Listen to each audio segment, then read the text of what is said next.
And now we're joined by Lalatendu, the CEO of Performics. Lalatendu, welcome to the show. Thanks for having me. How are you doing today? Very good.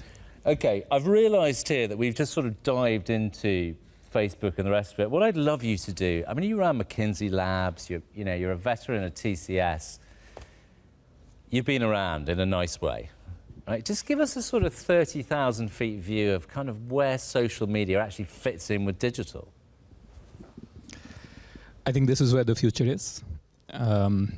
I say that with confidence because this is where the consumers are. And Jasper, if you look, the reason consumers are there is because social media is innovating, maybe much faster than many of the other media channels. Right from the days, I think we are old enough to know the early form of Facebook, MySpace, Orkut, which was essentially networks. We joined there to just share, exchange, and you're part of DoubleClicks, right? I mean, you guys have been around for a while. At the start of this, right? Yeah. Then suddenly short-form video came. Now all marketers would agree with my esteemed panel here, video is the thing right now. Now we are seeing commerce being part of social, and very soon maybe metaverse. Time will tell. But what we need to take away is the innovation that is happening in the space. That gives me a lot of optimism. And do you ever feel sometimes that social media should be exactly what it says on the tin, social, and that all of you corporate wallahs are sort of gate crashing something that you shouldn't really be gate crashing? Do you ever feel that way? Not really. For me, social doesn't need to be just about having chit-chat. It's probably much more, for example, co-viewing, enjoying or getting entertained socially, maybe buying something socially by watching a common, influencer-led content.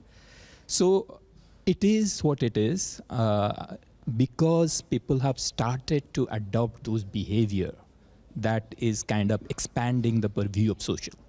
Yeah, I mean, I suppose it's, as Ashish was saying, it's sort of horses for courses, YouTube, information, to your point, Lalatendu, video. But just when treat me as a client, right? I'm not sure I can afford Performics, but maybe you'll give me a deal. So, and I honestly don't know enough about it. I waste a lot of my own personal time on Instagram, or I think I waste my time. How do you help? What's the kind of idiot, me being the idiot's guide to social media?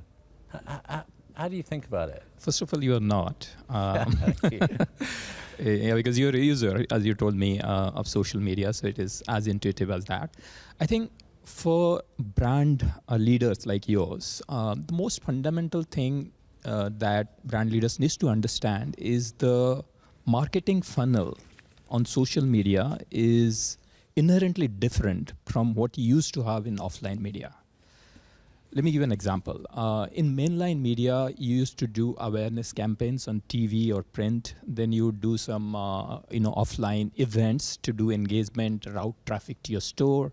You make the sale on a store, right? Physical retail store or branches or wherever it is. That was the kind of norm 20 years back. Cut that to social media right now. Maybe you are swiping up your Instagram feed. You suddenly see a nice influencer-led makeup event going on. And you suddenly started to liking, hey, that works for me. Suddenly you start seeing a click to WhatsApp link just below that product. In WhatsApp, you see your product catalog, you make the payment, done the purchase.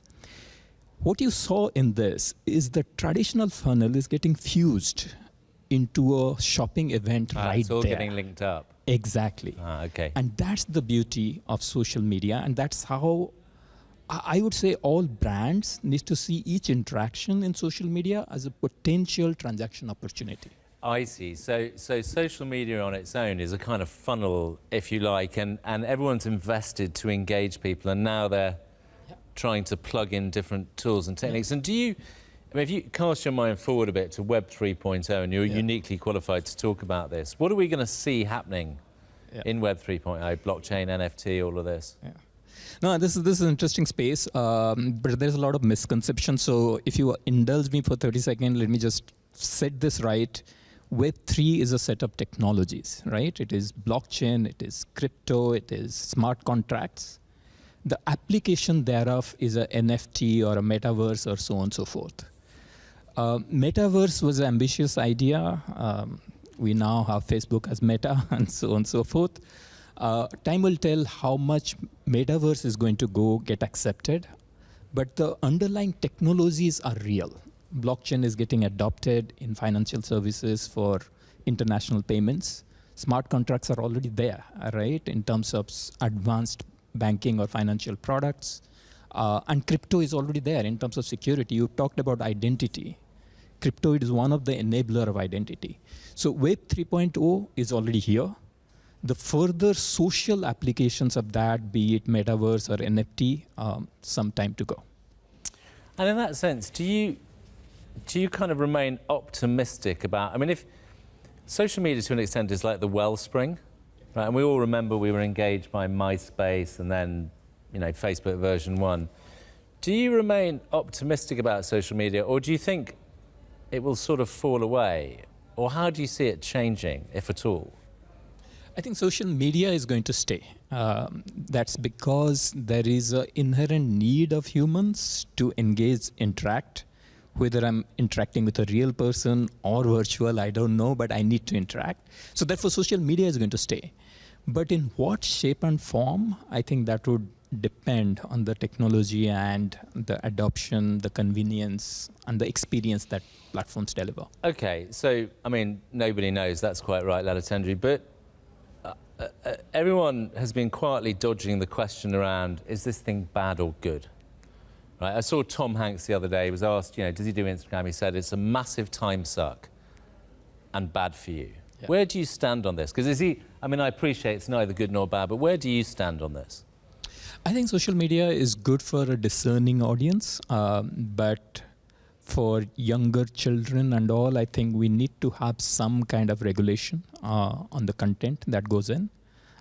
Because that creates a negative effect if you're not What's the corporate role on that? You say that, Lalatendu, and I'm not going to put you on the spot too much, but we've all got kids, or some of us have got kids, and they spend a huge amount of time on it. What are corporations doing? So I hear you on regulators. What should corporations be doing to play their part? Because they're implicit to an extent, aren't they? When you think about corporates, I think if it is platform owners, you just need to make sure there are right child safety or age limit related screening of the content that goes in this, because that's the thing that you anyway promise, right, as a content. And from a brand perspective also, being very strict or maybe discerning again on where you want to advertise on, along with what kind of content. I think those social responsibility, I think, goes hand in hand with any business in major brands. Okay, fair enough. Now, you're, again, uniquely qualified to talk about data. I mean, this whole thing ultimately is data. Talk to us about how you think about social media and data and how you help your clients. Yeah. No, I think data is the cornerstone to make the sense out of social media. For example, we look at identifying the right audiences, right? Who do you target? That's where you start a data journey. Then you start measuring, right? If you run a campaign, how much was it taken up? How many people actually viewed? What's the number of impression? Now you have conversion APIs on social media. How do you know what offline transaction actually happened because of the campaigns you run on online, and how do you get that data in, right? And lastly, if you think, how do you actually measure the conversion at each funnel, right? So that you can get better at this. For example, in Performics, we have recently launched a product called Creative AI, which essentially tracks the consumer's response to various creatives you create, and it predicts what metadata you should have in your creative to improve the conversion in the funnel. And those metadata can be in terms of color, in terms of CTA, in terms of messages, in terms of how much product positioning that you should do versus should not. All that goes in, right? And this is all data driven. All next level stuff. But let me ask a very relevant question for Trailblazers audiences. Should social media, given it's effectively data in disguise, should it even be part of marketing? Of course. Why not? It's just I'm conscious, maybe we'll get onto this with G2 a little bit, that the way marketing started out is very different now to the very data-rich environment. Anyway, we're not here to answer that show. A couple more questions before we let you go. Do you think the big channels, the Facebooks, TikToks, the rest of them, are they taking too big a slice of the pie? I mean, I noticed them getting richer and richer. Are we getting enough of our cake? It's a free market. Because we own the cake, right? Economy, Ultimately. right? No, I think I personally believe, right, we as marketers go where consumers are. And today, if the consumers are with Meta and Google, so be it. But that doesn't mean that we artificially... You don't think they're monopolies? Yeah, we don't need to artificially punish someone just because they have a great product. Rather, I think if you think from a regulator perspective, how do we increase the incentive for innovation? Let there be more players. Let there be more choices for consumers. That's an extremely diplomatic answer, and I think you win the prize for you know, the champion for the free market. Lalatendu, how many LinkedIn followers do you have? Around 8,000. Oh, Nikhil, home straight. You've been a fantastic guest. Yeah, 10,000, 8,000, 1,000. I'm too embarrassed to say. We'll get on to GC. Thank you so much for being on Trailblazers, Lalatendu. Thank you. Thank you, Jasper.